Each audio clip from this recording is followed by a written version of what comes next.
안녕하십니까. 신인경의 군사TV 디펜스 브리핑입니다. 자, 오늘도 아주 중요한 군사 무기 관련 소식 전해드리겠습니다. 젤렌스키 대통령의 뜬금없는 자존심 삽질로 인해서 갑자기 전쟁의 승기를 확 잡아버린 러시아가 그렇게 됐으면 거기서 맞춰야 되는데 유럽을 공격하려는 군사적 움직임을 너무 과하게 취하고 있습니다. 자, 이러면 또 유럽이 긴장하게 될 텐데 지금 폴란드 그리고 리투아니아 앞으로 병력을 대량 집결시키고 있는 모습, 그리고 발트해에서 역시 이 함정 실사격 훈련, 그리고 스칸디나비아 반도 일대 전략 폭격기 배치 등 수상한 군사적 움직임을 하고 있는데 어떤 상황인지 보도록 하겠습니다. 5가지 단신 먼저 보겠습니다.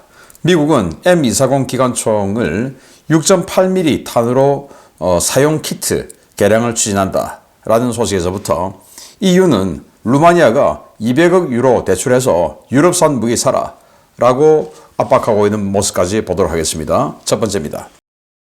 기존 7.62mm 나토 탄보다 더 강력한 6.8mm 탄약을 사용하는 M250 기관총을 도입 중인 미 육군이 기존의 M240 기관총을 개량해 신형 탄을 사용할 수 있도록 하는 방안을 추진 중입니다. 신형 탄약을 사용할 경우 유효 사거리가 2배로 늘어나는데 보병 전투 양상이 크게 달라질 것으로 보입니다. 지난해 F-16 전투기를 처음 인수해 작전에 투입 중인 우크라이나 공군이 이 전투기로는 러시아의 4.5세대 전투기와 싸울 수 없다며 신형 전투기 지원을 호소하고 나섰습니다. 유리 이그낫 우크라이나 공군 대변인은 러시아가 4.5세대 수호이-35를 더 많이 투입하고 있다면서 현용 F-16으로는 수호이-35와 1대1 대결이 불가능하다고 토로했습니다. 우크라이나는 신형 전투기 지원을 호소하고 있지만 유럽 각국은 4.5세대 전투기 공연은 안 된다는 입장을 고수하고 있습니다. 영국 정부가 올해부터 전량 퇴역시킬 예정인 유로파이트 타이푼 트렌치 1 30대는 퇴역과 함께 폐기될 것이며 우크라이나에 공유되지 않을 것이라는 입장을 밝혔습니다. 우크라이나가 러시아의 장거리 자폭 드론에 대응하기 위해 기구를 이용한 요격 시스템을 개발해 실험하기 시작했습니다. 대형 기구에 센서와 단거리 요격 드론을 장착한 모델인데 실전에서 어떤 효과가 있을지 지켜봐야겠습니다. 지난주 유럽연합이 8천억 유로 규모의 자금을 조성해 대규모 군사력 현대화에 나서겠다는 계획을 발표한 가운데 유럽연합 집행위원회가 루마니아에 유럽산 무기를 구매하라는 압박을 가하고 나서 논란입니다. 우르술라 폰데라이언 EU 집행위원장이 직접 나서 루마니아는 EU가 시중은행에서 대출 형식으로 조달하기로 한 1,500억 유로 중에 200억 유로를 분담해야 하고 모든 대출 금액은 유럽의 방위 산업을 지원하기 위해 유럽 제조업체에 집행해야 한다고 주장해 비난 여론이 일고 있습니다. 네.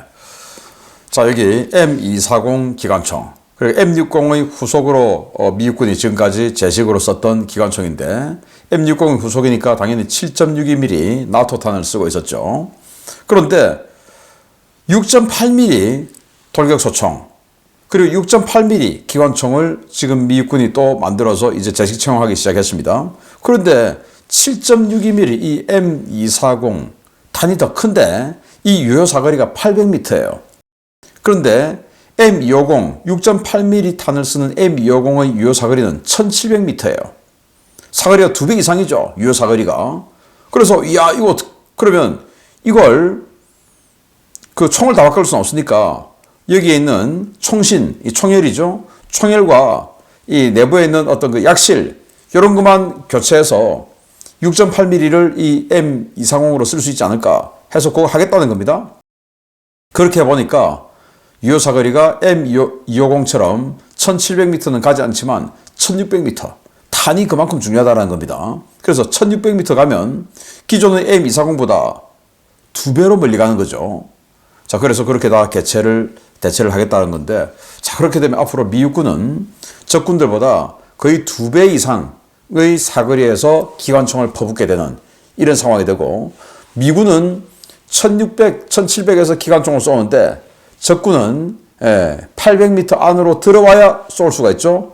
또 이 러시아 계열의 또 기관총은 사거리가 또 더 짧으니까 더 들어와야 되죠. 그래서 두세 배 정도 더 거리가 먼 곳에서 총탄을 퍼부을 수 있으니까 미군이 앞으로도 압도적으로 유리한 전쟁을 하겠다라는 생각이 드네요. 와, 이 탄약의 디자인이 굉장히 중요하다라는 것을 한 번 더 느끼게 됩니다. 우크라이나가 F-16 지금 받았죠. 받아서 몇 대를 지금 전방에서 쓰고 있는데 러시아가 수호의 35를 많이 투입하고 있다. 그래서 이 F-16 이 초창기니까 AB형이죠. 레이더도 기계식 구형이고 하다 보니까 뭐 레이더 사고 탐지거리 한 80km 뭐 이 정도밖에 안 되니까 이거 가지고는 수호의 35와 1대1 대결 안 된다. 그러니까 우리도 4.5세대 전투기 달라. 자, 이렇게 이야기하고 있어요. 그러면서 이 유리 이그낫 대령은 이 F-16은 구형이고 레이더도 구형이고 그리고 링크 16도 없다.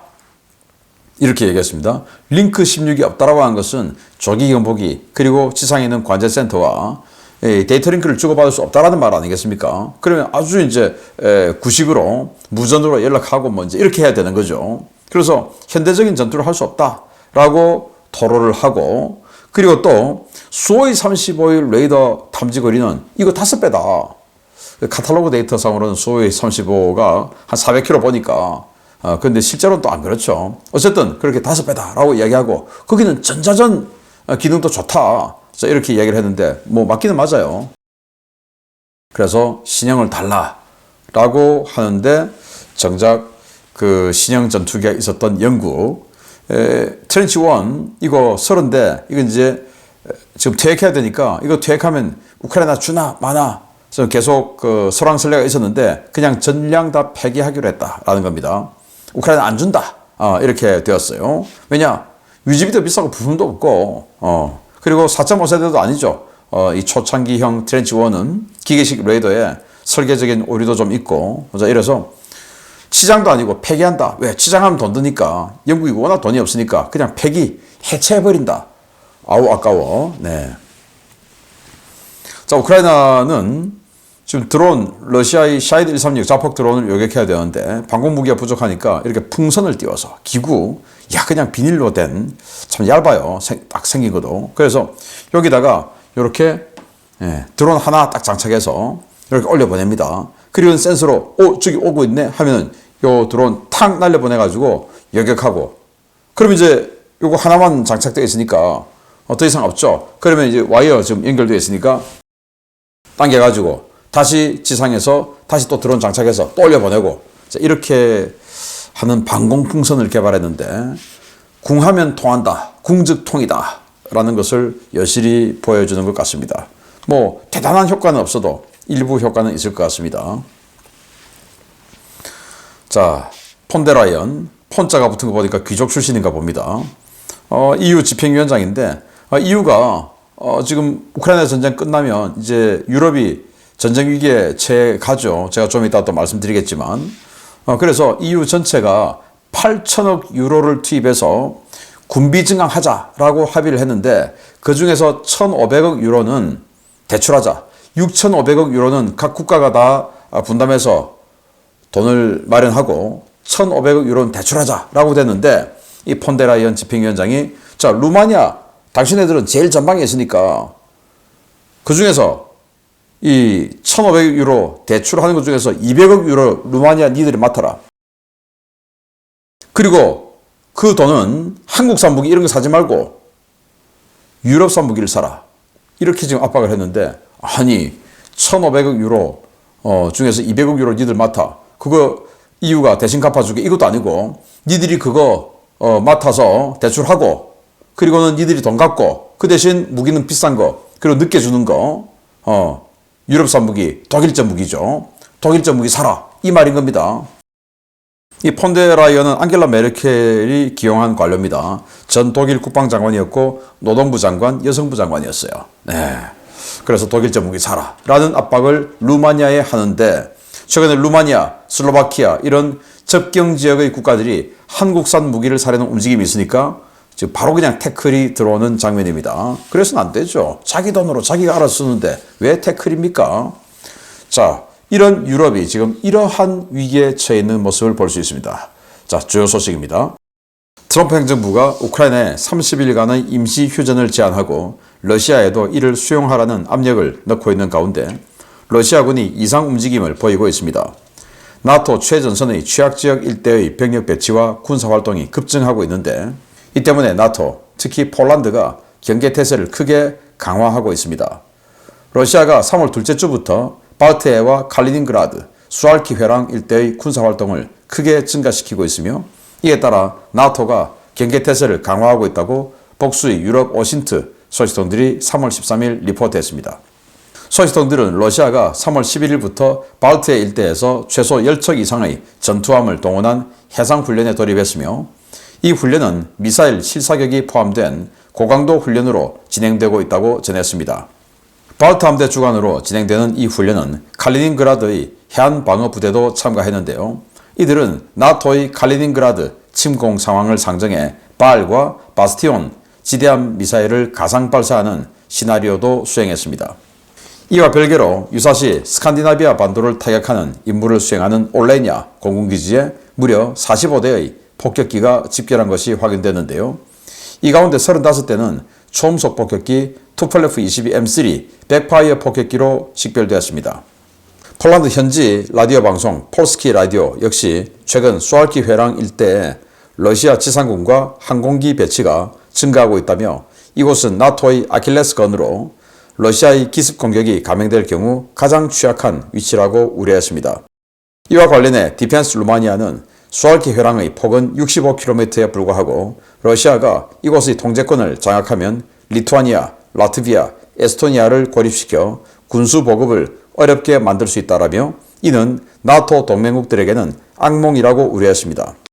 러시아의 이 같은 움직임은 미국이 우크라이나와 러시아 양측에 임시 휴전 압박 수위를 높이는 가운데 나온 것인데요. 지난해부터 러시아의 발틱 3국 침공 경고가 쏟아져 온 상황에서 수알키 회랑 일대의 군사력을 증강하는 러시아. 과연 무슨 꿍꿍이를 가지고 있는지 모르겠습니다. 네, 러시아군이 유럽을 압박하고 있습니다. 북방 함대 무르만스크 인근에 올레냐 공군기지가 있는데 여기에 폭격기들이 대거 집결했어요. 45대나 집결했는데 이 중에서 35대가 투플레프 22 대함 타격을 하는, 물론 뭐 대지상 타격도 하지만, 그런데 이 올레냐 기지에는 이 백파이어 폭격기가 원래는 없었어요. 그 말은 지금 어디서 왔다라는 말이 되겠죠? 이 추운데 왜 왔겠습니까? 여기 완전히 이렇게 얼음밭인데. 임무가 있으니까 왔겠죠? 그럼 도대체 그 임무는 뭐냐? 대함 타격기인데. 자, 이런 거.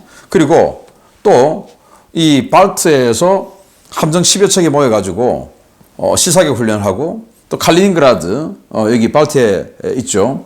예, 발트 함대. 여기서 또 해안에서 지대함 타격하는 훈련하고 그리고 수알키게 그러니까 벨라루스와 칼리닝그라드 사이의 이 회랑입니다. 리투아니아와 폴란드를 연결하는 이 회랑인데 폭이 65km밖에 안 돼요. 러시아는 칼리닝그라드를 살리기 위해서 이 벨라루스에서 신속하게 얘기를 쳐서 연결을 시켜야 칼리닝그라드가 보급이 되겠죠. 후속 군수 지원이 되는 겁니다. 그래서 러시아의 입장에서도 전쟁이 발생하면 이 수알키 갭을 경멸시켜서 여기 벨라루스와 칼리닝그라드를 잇는 이 작업이 가장 우선적인 거. 왜? 발트 함대를 살려야 되니까. 그리고 폴란드, 리투아니아 입장에서는 특히 이 발트 3국은 여기 수알키 갭이 떨어져 나가버리면 리투아니아, 라트비아, 에스토니아 이 발트 3국은 고립돼 버리죠.